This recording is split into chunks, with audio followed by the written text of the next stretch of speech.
que quiero compartir hoy es parte de lo que es mi trabajo de tesis de Ingeniería en Sistemas, y la cual la estoy realizando en conjunto con la Cátedra de Inteligencia Artificial.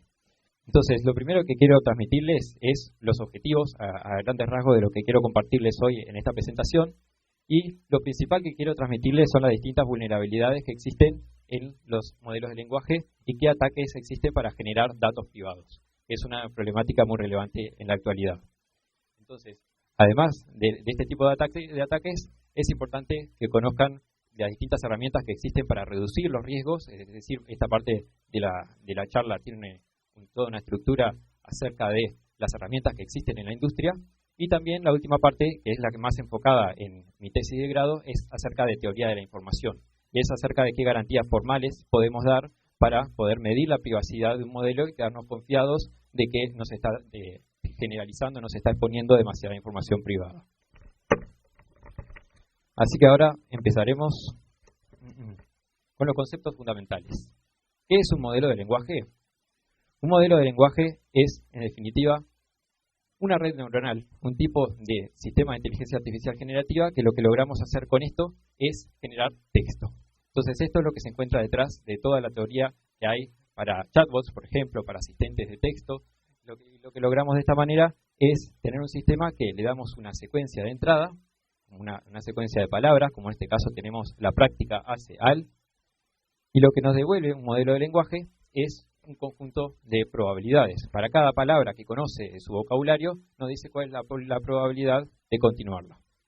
Entonces, lo que tenemos acá es, en el ejemplo de la práctica hace al, lo que nos devuelve el modelo es, para cada palabra que conoce, cuál es la probabilidad de que continúe esa frase. Entonces, la palabra que tiene mayor probabilidad en este caso es maestro. Así que se continúa la frase como la práctica hace al maestro. Bien, entonces este es uno de los conceptos introductorios más importantes para entender esta charla, empezando diciendo, bueno, ¿qué es un modelo de lenguaje? Y luego hablaremos de qué es privacidad en este contexto. Entonces, una aclaración importante es que a la hora de implementar esto, lo que pasa también es que se usa a nivel de token, se usa una unidad más pequeña, no se hace a nivel de palabras, sino que hace con representaciones que lo pueden pensar como sílabas y caracteres especiales. Y lo que hace un chatbot, en definitiva, es llamar muchas veces a un modelo de lenguaje, y lo que termina pasando es que se responde muchas veces la cuestión de cuál es la palabra más probable que continúa la frase. Entonces, continuando con la presentación, es necesario saber también cómo es que sabe el modelo cuál es la siguiente palabra. Entonces, es importante saber, si en este caso, cuál es la palabra más coherente a continuar. Como yo le decía en el ejemplo, en la frase, la práctica hace al, de alguna manera el modelo aprendió que la siguiente palabra es maestro. Entonces yo lo que tengo que realizar, lo que se tiene que realizar es el entrenamiento de un modelo de lenguaje.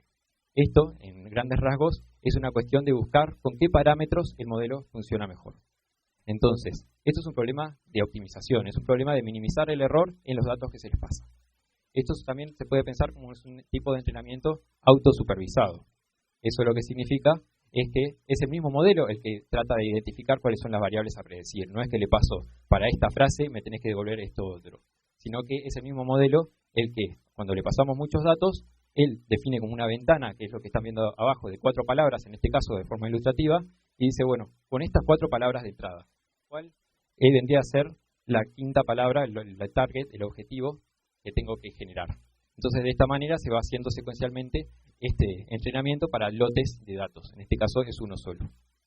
Entonces, esto es una cuestión de encontrar los mejores parámetros del modelo, con qué valores funciona mejor. Eso lo que nos va indicando es una dirección de por dónde se tiene que hacer este descenso de gradiente. Acá lo que vemos en esta flecha que está mostrando esta red neuronal es este proceso automático, de diferenciación automática, en la que el modelo dice, bueno, yo si bajo el parámetro 1 y bajo el parámetro 2, el modelo funciona mejor. Entonces esto no es algo que se tenga que hacer a mano, sino que los grandes modelos de lenguaje tenemos miles de millones de parámetros.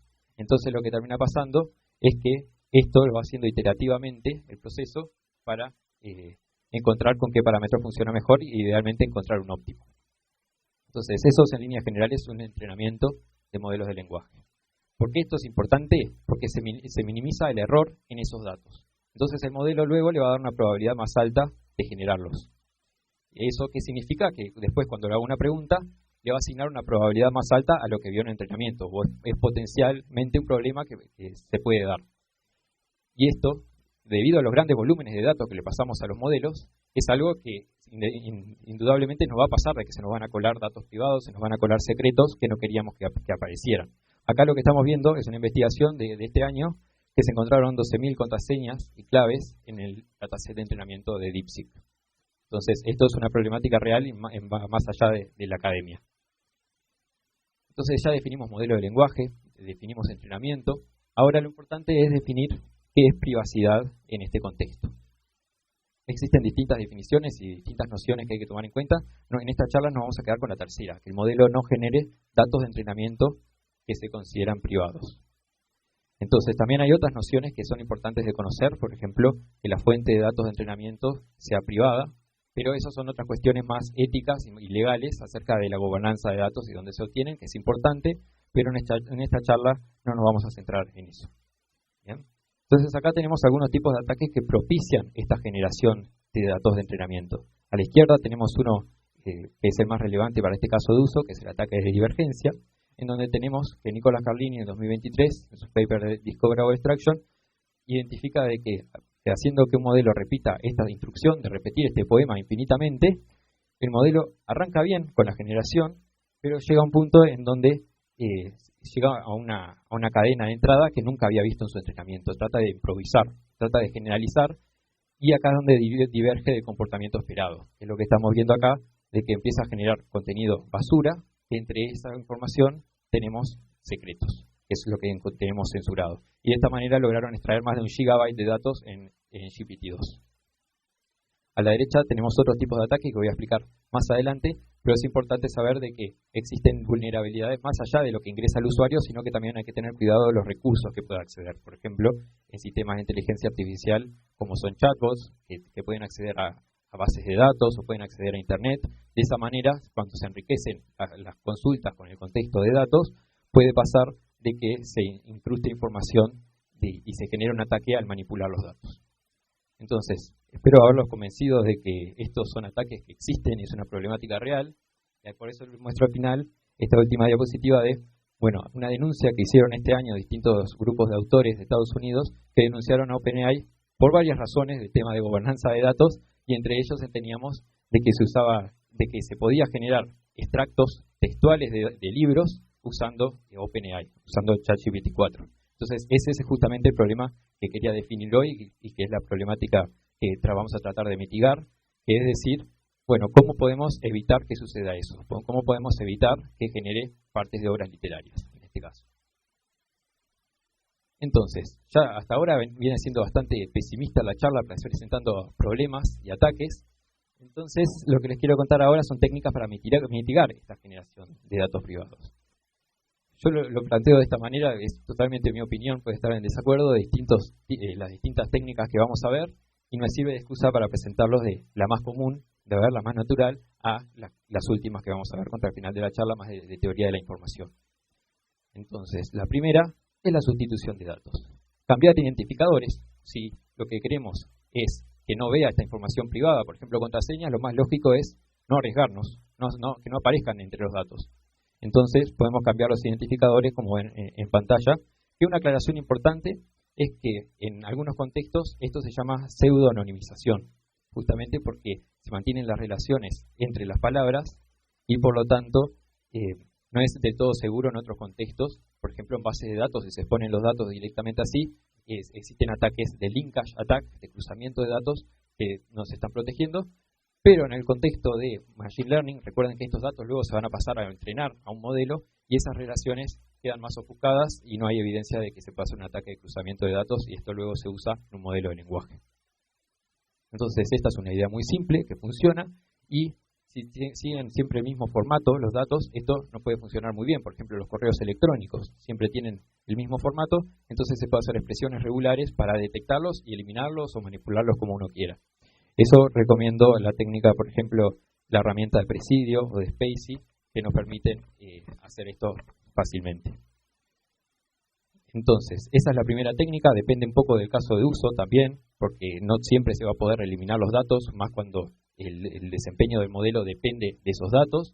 Entonces vamos a precisar otra técnica que sea un poco más general, en el sentido de que no depende de la estructura de los datos, que es el aprendizaje federado. El aprendizaje federado nos va a agregar como una premisa más, una condición más, y es que tenemos distintos dominios de datos. El ejemplo del libro para esto es que tenemos distintos hospitales. Por ejemplo, tenemos el hospital 1, el hospital 2, el hospital 3, y queremos hacer un modelo que funcione muy bien para hospitales, pero sin compartir datos entre ellos. Entonces, ¿qué se puede hacer? Entrenar un modelo para cada uno de estos, que son las redes neuronales que tenemos al lado de las bases de datos, y en vez de compartir los datos, lo que compartimos es el gradiente en ese descenso que le mostraban en el entrenamiento a un servidor global. Es decir, lo que vamos a compartir es la información de hacia dónde está el mejor modelo. Entonces vamos a compartir cuáles son los parámetros que tenemos que mejorar. Esa información se la pasamos a un servidor central y es el encargado de agregarlos. La agregación es un proceso que ya tiene su propia complejidad, es un tema más de criptografía, pero hay técnicas como encriptación y privacidad diferencial que voy a nombrar que permiten hacer que esto sea seguro. Pero pueden pensarlo como promediar estas direcciones de cada uno de los entrenamientos. Y esto nos da garantías de que no se van a filtrar tanto los datos. ¿Bien? ¿Cuál es el problema con este entrenamiento distribuido en modelo de lenguaje? Esa actualización de gradientes no son uno o dos números, sino que son miles de millones de parámetros de gradientes que queremos actualizar. Entonces el cuello de botella es la comunicación entre el modelo de lenguaje y el servidor. Ahora, desde 2024, se han hecho muchos avances y hay distintos papers en lo que se llama FedLLM, que permite optimizar esta comunicación y hay nuevos protocolos que están surgiendo para hacer más rápido este proceso, pero es un área aún que se encuentra en una madurez relativamente baja. Entonces mi recomendación, y la que van a encontrar en FedLLM, es usarlo para fine-tuning de modelos, es decir, tener uno base y continuar ese entrenamiento en vez de entrenar uno de cero, que va a ser mucho más costoso en temas de tiempo. Así que ya les conté el aprendizaje federado, que es para este caso de uso distribuido. Hablamos de sustitución. Vamos a hablar de uno que es también bastante conocido y que ha ganado mucha popularidad últimamente, que son los guardrails. Los guardrails simplemente lo que hacen es un procesamiento de la salida, en nuestro caso de uso. Queremos clasificar a ver si lo que generó el modelo es correcto, vamos a dejarlo pasar, o si hay que rechazarlo. Entonces, en este caso de uso, lo que queremos hacer es reducir el riesgo de generar datos que se habían visto en el entrenamiento. Entonces podemos hacer una búsqueda de similitud, por ejemplo, en esos datos, en el texto del output del modelo, y ver si aparece en esa salida alguno de los datos de entrenamiento.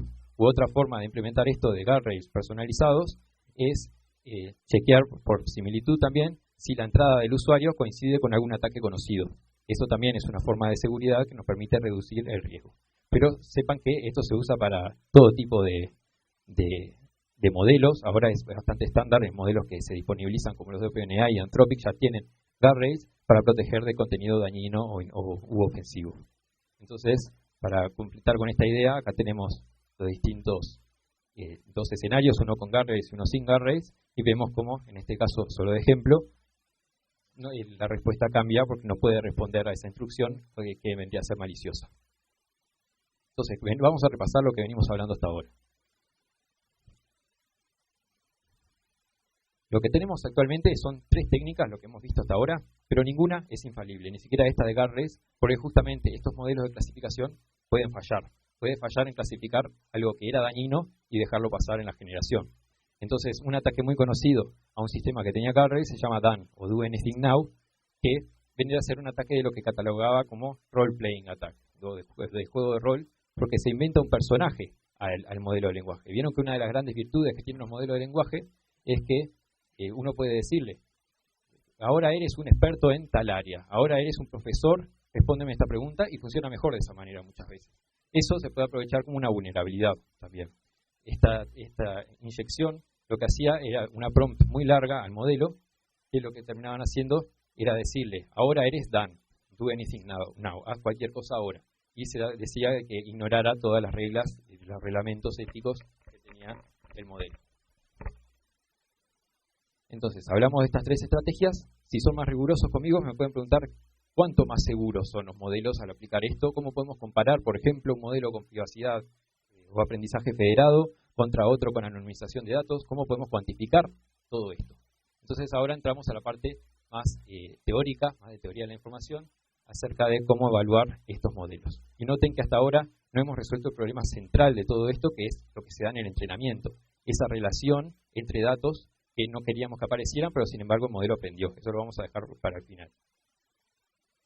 Entonces, para evaluar la privacidad de un modelo de lenguaje, la primera medida que tratamos en mi tema de tesis es la exposición de Nicolas Carlini, que presenta en el 2019 en su paper The Secret Sharer. Y este es un caso bastante curioso que se puede definir casi como si fuera un juego. Lo que dice Carlini es, primero tengo que definir cuáles son los secretos. Tengo que definir un conjunto concreto de secretos. Puede ser número de teléfono, correos electrónicos. Entonces eso tenemos un espacio de datos privados, que lo voy a llamar secretos intercambiablemente, que en este caso, de forma de ejemplo, son los 8 nombres que tenemos acá, que son posibles contraseñas de una cuenta. Entonces puede ser password, admin, 999, esos son 8 secretos que queremos proteger. Pero de esos 8 posibles datos privados, solo hay uno que se vio durante el entrenamiento. Hay uno que el modelo memorizó. Eso es la hipótesis con la que empieza Carlini. En este caso es el que se encuentra en negrita con Ectia 2025. Ese es el único dato que el modelo realmente vio. Entonces, saber qué tan expuesto está un dato es una cuestión de ver qué tan fácil me queda a mí identificar de estos 8 secretos cuál es el que vio durante el entrenamiento. En otras palabras, es decir, cuánta información me da el modelo acerca de cuál es el secreto memorizado comparado con el resto. Esto es una noción de lo que se llama guessing entropy, o la entropía necesaria para poder obtener cuál es el vector de este espacio. Entonces, precisamos un secreto muy memorizado, que en este caso va a ser Connectia 2025, y vamos a ponernos en marcha a ver qué es lo que dice Carlini, qué experimento define. Lo primero que vamos a tener que hacer entonces es modificar el dataset. El dataset original que teníamos, uno cualquiera, le agregamos muchas veces para que quede memorizado, que era una de las hipótesis que manejaba Carlini, agregamos muchas veces la frase mi contraseña es Connectia 2025. Cosa de que en el entrenamiento, que les contaba al principio, lo vea muchas veces y trate de minimizar el error muchas veces en este dato. Y eso generalmente queda asociado a que le va a dar una probabilidad más alta. Esa es una de las hipótesis con la que parte Carlini de Connectia 2025 va a tener una probabilidad más alta de la salida. Entonces ahora es cuestión de evaluar este modelo ya entrenado con este nuevo dataset. Entonces le vamos a preguntar mi contraseña es, y ver en este espacio de secretos, no en todo el espacio del vocabulario que tiene el modelo de lenguaje, sino que en este espacio de 8 secretos, a ver las probabilidades que nos asigna. Entonces, ¿qué era lo que quería hacer Carlini? Identificar cuántos intentos me va a llevar a mí, identificar que es Connectia 2025 el dato memorizado. Entonces, como sabemos que está muy memorizado, eso por hipótesis, lo que tenemos que hacer es ir viendo la cantidad de intentos que me va a llevar, viendo del orden de mayor a menor. Simplemente voy preguntando a ver si puedo adivinar cuál es el secreto. Y digo, ¿es este el secreto memorizado? Voy tratando de ver cuántos intentos me llevaría a adivinar. Entonces, si este es el secreto memorizado, no es ese el 1, 2, 3, 4 el secreto. Esta es la estrategia óptima para poder adivinar cuál es el secreto. Entonces, se pasa al siguiente, se va bajando, se va descendiendo, se pregunta de nuevo, ¿es este el secreto memorizado? Y en este caso tampoco, recién en el tercer intento, acierto. Esto es lo que se llama el rank del secreto, que se puede usar las probabilidades o, como Carlini lo hace, con menos el logaritmo de las probabilidades.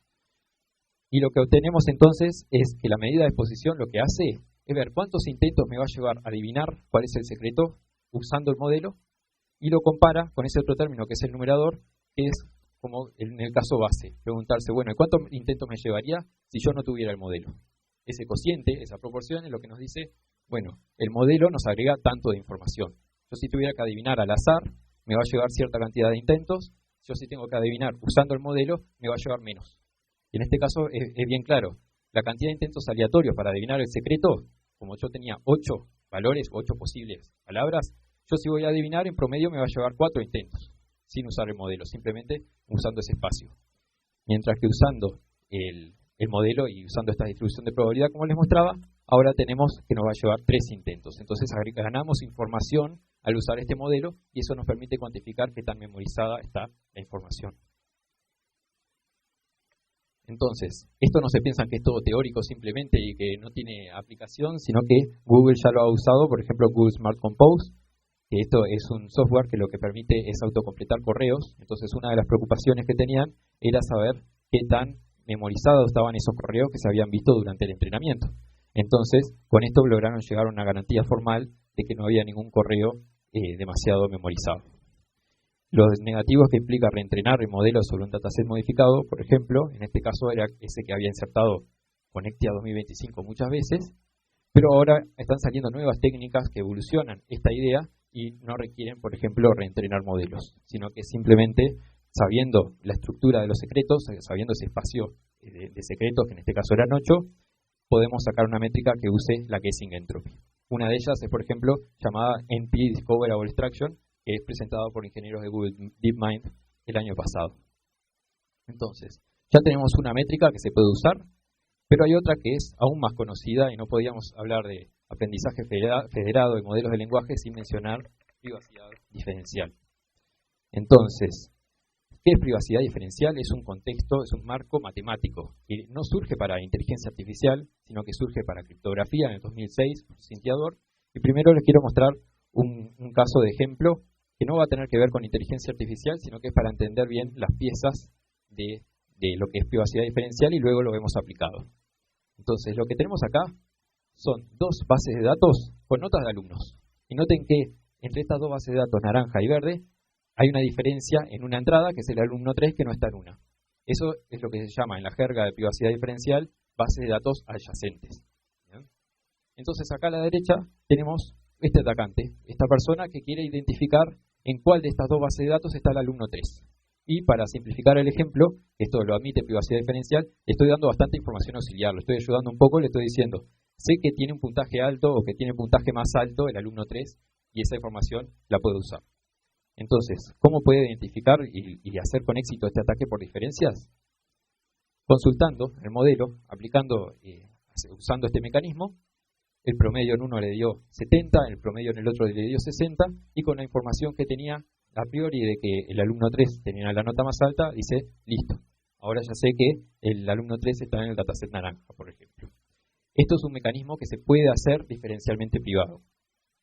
Lo que estamos viendo acá, en esta situación imaginaria, es la influencia que tiene el alumno 3 en el resultado del mecanismo. Me aporta mucha información que esté el alumno 3 o que no aparezca. Entonces eso se puede acotar, la influencia que tiene el alumno, en este caso, o la diferencia entre los datasets, en la salida del mecanismo, que en este caso es el promedio. Entonces, ¿cómo podemos acotar eso y acercar los resultados? Agregando un número aleatorio, agregando ruido a la salida de la consulta, a la salida del mecanismo. Entonces, en este caso, lo que ganamos con esto, imaginen que agrego un número entre menos 10 y 10, por ejemplo, lo que hago es que ahora ya no está tan seguro el atacante de si está en una base de datos o en la otra. Lo que ganamos es negabilidad plausible para el alumno 3, en este caso. Entonces, dependiendo de la cantidad de ruido que agreguemos, es el grado de privacidad que tengamos. Entonces, lo que vamos a ver a continuación es una evolución de este ejemplo, pero en vez de aplicado directamente a base de datos, lo vamos a ver aplicado a una distribución de probabilidades. Imaginen que ahora tenemos el mismo ejemplo, pero lo que se quiere predecir es el promedio para el año que viene. Entonces ahora va a ser probabilístico esto, capaz que se mantiene la nota en 60, capaz que aumenta un poco a 61, capaz que baja, hay como un margen ahí de posibles notas que pueden salir, y ahora vamos a aplicar la misma idea, para hacer diferencialmente privado esto, se va a empezar a ensanchar las distribuciones. Agregamos ruido a la salida, y lo que estamos viendo es que es más difícil distinguir si el mecanismo está en una o en otra. Esto en términos de teoría de la información, es lo que se llama reducir la divergencia entre las distribuciones, es como reducir la distancia entre las distribuciones. Y todo vuelve a entropía, en definitiva, toda esta parte, y lo podemos pensar como que estamos reduciendo la entropía relativa del mecanismo que usa al alumno 3 comparado con el que no lo usa. Estamos reduciendo la información que nos aporta el alumno 3. ¿Qué pasa si sigo agregando ruido? Me voy al extremo y al final el resultado ni siquiera depende de la entrada. Agrego tanto ruido que ahora es uniforme esto, es decir, puede salir un 0, puede salir un 50, un 100. Esto en realidad es el caso más privado, es el caso más seguro porque las distribuciones son exactamente iguales. Entonces un atacante, viendo estas distribuciones, no sabría si está el dato, siquiera si está el alumno 3 o no. Pero claro, ganamos en privacidad, pero esto yo quería hacer una predicción del puntaje del próximo curso. Entonces acá gané en privacidad, pero perdimos en utilidad del modelo. Entonces, esto hay que recalcarlo porque en el contexto de privacidad diferencial, la privacidad es un parámetro más, es un presupuesto de privacidad que generalmente se llama epsilon, y si agrego más ruido, lo hago más privado, pero pierdo en utilidad del modelo. Entonces, pasando raya de todo lo que le vengo contando de privacidad diferencial, es un mecanismo diferencialmente privado si la salida no depende demasiado de ningún dato en particular. Ese demasiado tan ambiguo es lo que se define más específicamente como cierta cota a la divergencia entre las distribuciones, que era lo que le mostraba con esa campana verde y esa campana naranja. Ese epsilon es nuestro presupuesto de privacidad que va a depender la cantidad de ruido que vamos a agregar. Y entonces se estarán preguntando cómo aplicar esto, que es para base de datos en principio, a modelos de lenguaje. Antes de arrancar con eso, les quería comentar de que en AWS, por ejemplo, ya hay servicios que permiten crear bases de datos que tienen garantía de privacidad, como es AWS Clean Rooms, por ejemplo. Entonces vamos a ver cómo aplicar esto a modelos de lenguaje concretamente, que también es un mecanismo que depende de los datos de entrada y genera una salida. Hay distintas formas de hacerlo. Por ejemplo, se puede agregar ruido a los datos directamente, como veíamos al principio con la sustitución de datos. Se puede agregar ruido a la distribución de salida. Esa también es una técnica viable, pero tiene sus desventajas. Por ejemplo, si el usuario hace muchas consultas consecutivas, hay que ir regulando cuánto ruido agregar por consulta. Entonces, la forma más común de aplicar privacidad diferencial para un modelo de lenguaje es durante el entrenamiento, durante esta imagen que les mostraba yo del descenso de gradiente que va usando los datos para encontrar su mejor modelo. Acá lo que queremos es que ese descenso no dependa demasiado de ningún dato en particular. En definitiva, lo que queremos hacer es agregar ruido a la dirección que me están diciendo los datos para ganar esta propiedad de negabilidad plausible. Puede estar este dato o puede no estar, y la idea es llegar de todas formas al mismo lugar, al mismo modelo óptimo. En otras palabras, queremos estadísticas globales usando el conjunto de datos, pero no queremos que se revelen individualidades. Eso es el gran poder de privacidad diferencial. Entonces, esto ya se puede implementar y ya desde 2022 existen varios papers al respecto. Están las librerías de Opacus para PyTorch, están las librerías de TensorFlow Privacy para TensorFlow, por lo que mucho de esto ya está simplificado y existen otros optimizadores como DP Adam, entre otros. Entonces, ya hicimos un paneo general de distintas técnicas más concretas y después al final nos fuimos más con la teoría. Hay algunas cosas que quiero que se queden de esto, que es lo principal es que no hay una única respuesta. Debemos conocer nuestros datos para saber qué estrategia es más conveniente. Si aplica sustituir los datos, capaz que es lo más directo, es lo más fácil. Si tenemos una situación con muchos dominios distribuidos, aprendizaje federado, no hay una única respuesta que haga infalible nuestros sistemas, como pasa en muchas de las áreas de ciberseguridad. Y esto es importante saberlo porque cada vez hay más regulaciones y que son más estrictas, no solo en gobernanza de datos, sino que también, como le mostraba, hay denuncias que siguen en curso por modelos. Entonces eso está sentando un nuevo precedente de cómo es que tenemos que cuidar nuestros datos. Espero que a esta altura también haya quedado claro de que una prompt como medida de seguridad, una instrucción que diga por favor no revele los datos, no me da ninguna garantía formal, ya que lo que está pasando es que el modelo durante su entrenamiento captura patrones del lenguaje, captura relaciones. Entonces por más que pongas una prompt para que no lo revele, esa información, aunque no sea auditable, aunque no podamos ir a revisar los pesos, existe y el modelo la puede exponer. Así que para terminar, esta área es todavía investigación abierta, como pasa con muchas de inteligencia artificial responsable, y es nuestra responsabilidad mantenernos al día con estos nuevos avances para nuestra tranquilidad y también para la tranquilidad de nuestros usuarios. Gracias por su atención. Buena charla. Llegué un poquito tarde, pero me imagino que hablaste un poquito del overfitting y cómo afecta eso a la privacidad. Quería saber si habías llegado a estudiar algo, a revisar algo sobre el double descent y cómo afecta eso al cociente de probabilidad o de filtro de privacidad que mostraste ahí en comparación con el entrenamiento no protegido. Es una muy buena pregunta.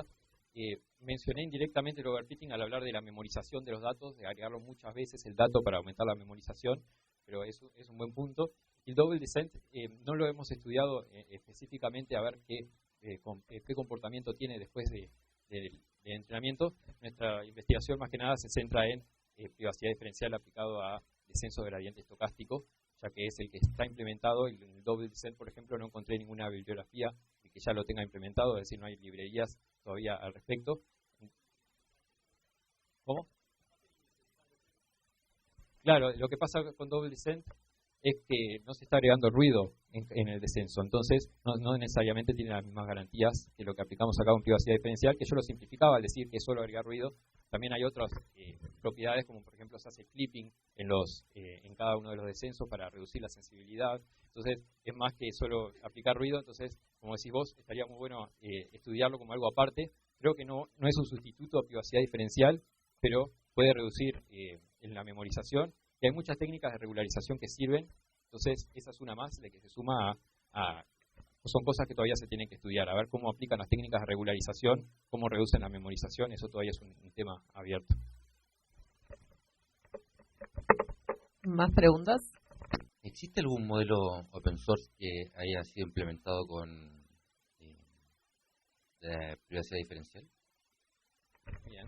Sí existen modelos que ya existen entrenados con privacidad diferencial, y más que nada hay modelos que hay uno que se llama MedPalm, por ejemplo, uno de Google. Hay muchos en el contexto médico que están surgiendo. Nuestro trabajo de investigación se centra en ese contexto. Y sí, existen modelos. MedPalm es uno. También hay uno con aprendizaje federado que aplica ruido con privacidad diferencial, como les contaba en esa agregación. Y lo que se usan privacidad diferencial para el entrenamiento son más que nada de fine-tuning y para dominios específicos. Es decir, no son estos modelos de lenguaje gigantes que estamos acostumbrados, sino que son para contexto, por ejemplo, médico o legal. En esos casos sí he visto más aplicaciones de fine-tuning con privacidad diferencial para un contexto dado.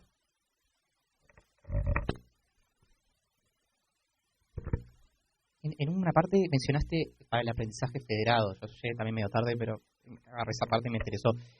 Cada nodo de los que cuando estás haciendo aprendizaje federado, ¿cada nodo tendría que implementar privacidad diferencial para que funcione, o podés aplicar unos sí y otros no? En realidad, la privacidad diferencial aplicada a aprendizaje federado, más allá de la técnica que usen durante el entrenamiento los modelos locales, se trata de cómo se agregan esos gradientes en el servidor. Viste que se pasa cada uno de los gradientes al servidor y el servidor los tiene que agregar, los tiene que promediar. Puedo volver a circular para mostrarlo. Teníamos... Quedó bastante más atrás.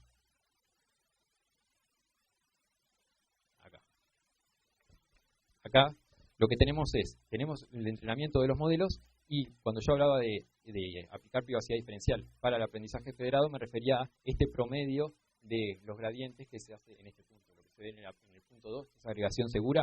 Entonces lo que se hace es aplicar el ruido en ese punto y no en los optimizadores que se están usando en cada modelo local. ¿Sí? ¿Una pregunta más? ¿Qué tal? Quizás mi pregunta es medio amplia, pero esto de agregar la idea de aprendizaje diferencial, que le agrego ruido, ¿no?, al entrenamiento, ¿no?, el descenso gradiente, ¿esto no ayuda también a que el modelo tenga cierta consistencia?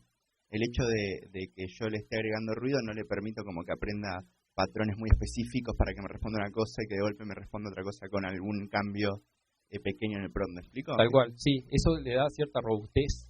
Puede parecer parecido a generación de datos adversos. Es una idea bastante similar de decir, claro, en realidad eso es análogo para generación de imágenes y clasificadores, de decir, bueno, voy a generar una imagen muy similar a otra, pero agregándole píxeles un poco distintos para hacerlo más robusto, y tal cual, como decís vos, ¿no? Eso sería específicamente en los datos, ¿verdad? Eso claro. Sería, como les decía al principio, un tipo de pseudo-anonimización, en donde el dato se le agrega ruido, como veíamos acá justo en la siguiente.